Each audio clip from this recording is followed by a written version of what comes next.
Баршаңызға қайырлы күн. Бүгін оңай әрі тез жасалынатын салат дайындайтын боламыз. Каналға тіркелуді ұмытпаңыздар. Алдымен сәбізімізді үккіштен өткізіп аламыз.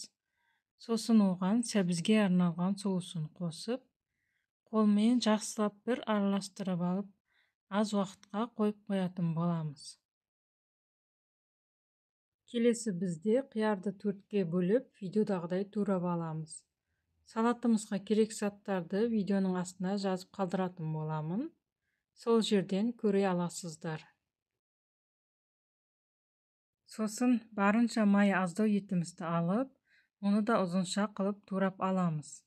Етті өз қалауларыңыз бойынша қоса беріңіздер.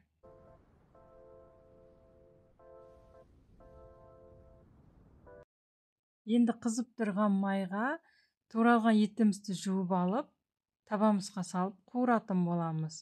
Жақсылап араластыра отырып қуырамыз.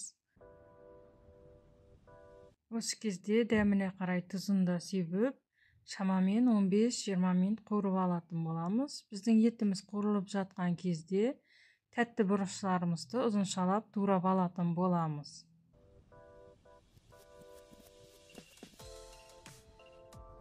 Міне етіміз пісіп дайын болды.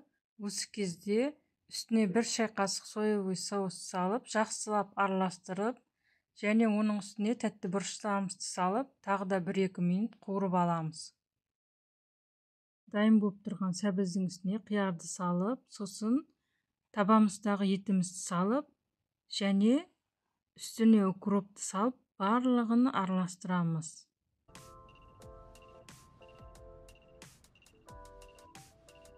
Міне, осылай біздің салатымыз дайын болды. Жасап көріңіздер, дәмді шығады.